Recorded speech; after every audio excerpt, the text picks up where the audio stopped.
Hello everyone, welcome to Yourpedia education.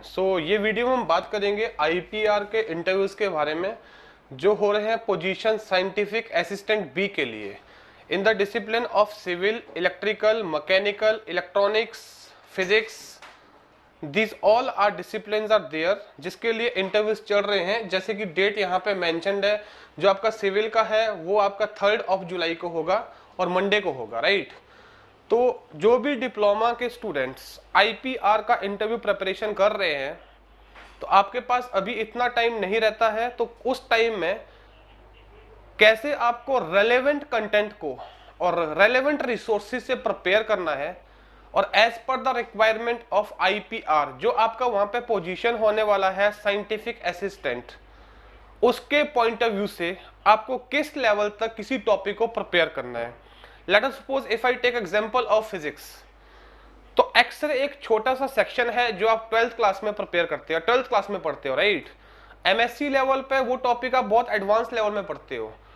तो x ray को आपको इतना एडवांस लेवल में नहीं पढ़ना है कि आप उसमें बहुत ज्यादा टाइम लगा दो। एट द सेम टाइम अगर मैं बात करूं न्यूक्लियर फिजिक्स का, तो न्यूक्लियर फिजिक्स को आपको बहुत डेप्थ में जाके पढ़ना है, बिकॉज न्यूक्लियर फिजिक्स वो आपसे बहुत डिटेल में पूछने वाले हैं। और इसके अलावा इलेक्ट्रोडायनामिक्स वेरी इंपॉर्टेंट टॉपिक। तो पूरा फिजिक्स का अगर मैं ब्रेक डाउन करूं, कुछ टॉपिक ऐसे हैं जिनको आपको बहुत डेप्थ में जाके पढ़ना है और कुछ टॉपिक है जिनका अगर आप प्रिलिमिनरी एक्सपोजर भी लोगे तो आपका काम उससे चल जाएगा, राइट।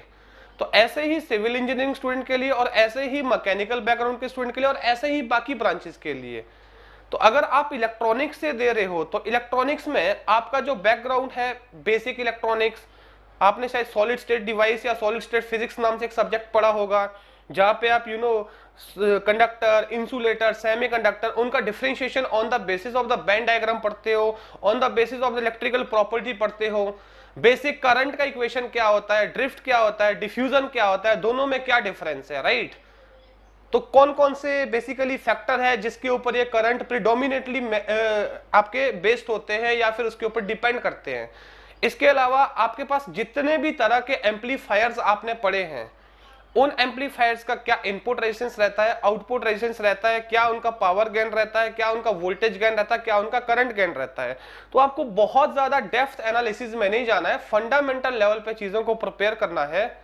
और अगर मैं कुछ और स्टूडेंट के पॉइंट ऑफ व्यू से बात करूं, जैसे आपने पढ़ा होगा मल्टी वाइब्रेटर एक टॉपिक है, स्कीमिक ट्रिगर आता है, कंपैरेटर आता है, ऑपरेशनल एम्पलीफायर आता है। तो ये चीजें कहीं ना कहीं डिजाइन लेवल पे बहुत ज्यादा यूज होती है लेबोरेटरी में, इनकी जो आईसीज होती है, तो उसका नॉलेज होना आपको बहुत ज्यादा जरूरी है। और कैसे कितने पिन का आईसी होता है ओपेम्प का, और ऐसे ही 555 टाइमर के लिए क्वेश्चन बन सकते हैं। तो ऐसा नहीं कि आपको 555 टाइमर के बिल्कुल पूरे डिटेल ब्लॉक डायग्राम में चले जाना है, उसका पूरा डिटेल थ्योरी पढ़ना नहीं, उसका प्रिलिमिनरी लेवल पर नॉलेज होना बहुत ज्यादा जरूरी है। तो जितने भी बच्चे आईपीआर के लिए शॉर्टलिस्ट हुए हैं, इलेक्ट्रिकल से हैं, इलेक्ट्रॉनिक्स से हैं, मैकेनिकल से हैं, तो अपना जो भी आपका इंजीनियरिंग है उसके जो बेसिक कोर रूट सब्जेक्ट रहते हैं उनको अच्छे से कर लो। बाकी सब्जेक्ट जिसकी सराउंडिंग विक्टिनिटी में आते हैं उनको थोड़ा प्रिलिमिनरी लेवल पर प्रिपेयर करिएगा।